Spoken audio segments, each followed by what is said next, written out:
কি মনে করছো দোস্ত? জীবন মানে এখানেই শেষ? ইনহিয়া ইল্লা হায়াতুনাদ দুনিয়া। আল্লাহ কোরআনে বলছে, কাফের বেঈমানদের বক্তব্য হলো জীবন মানে শুধুই দুনিয়া। নামুতু ওয়া নাহইয়া, এখানেই মৃত্যু, এখানেই জীবন। ওয়ামা নাহনু বিমাবউসিন।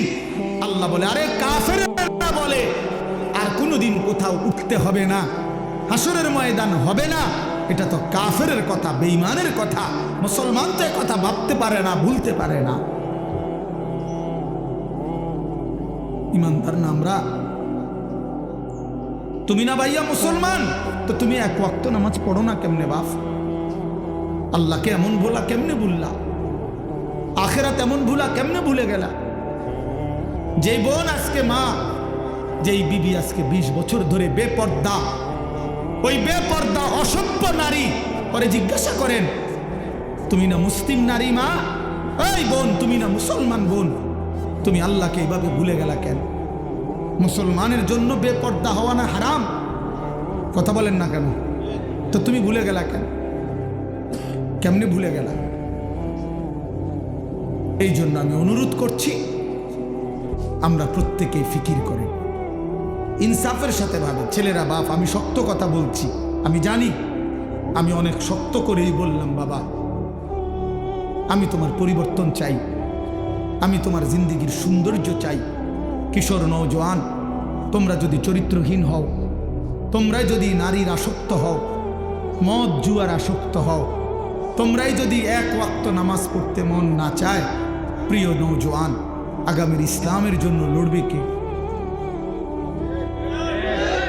বলো বাপ, কালেমার জন্য লড়বে কে? ইসলামের জন্য জীবন বাজি রাখবে কে? তাই আমার নবী সাল্লাল্লাহু আলাইহি সাল্লামের সেই দাঁত ভাঙ্গা ইসলাম, তায়েফের রক্ত মাখা ইসলাম আমরাই আমাদের হাতে ফেলে দিলাম, আমরাই ছুড়ে দিলাম।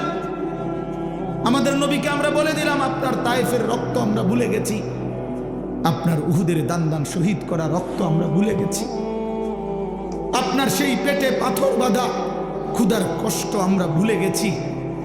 আমরা আপনাকে চাই না, আমরা ইহুদি খ্রিস্টান বেঈমান ফুটবল ক্রিকেটের খেলোয়াড় কিংবা মোবাইলের কোনো নারী নর্তকী, তাকে নিয়েই আমরা পড়ে আছি। আহা আহা, আল্লাহ নবী সাল্লাল্লাহু আলাইহি ওয়াসাল্লামের কাছে কিন্তু উম্মতের আমল শোনানো হয়। মদিনার রওজা পাকে নবী সাল্লাল্লাহু আলাইহি ওয়াসাল্লাম তো হায়াতুন নবী, তিনি তো জীবিত। জানেন না এটা? কথা বলেন না কেন?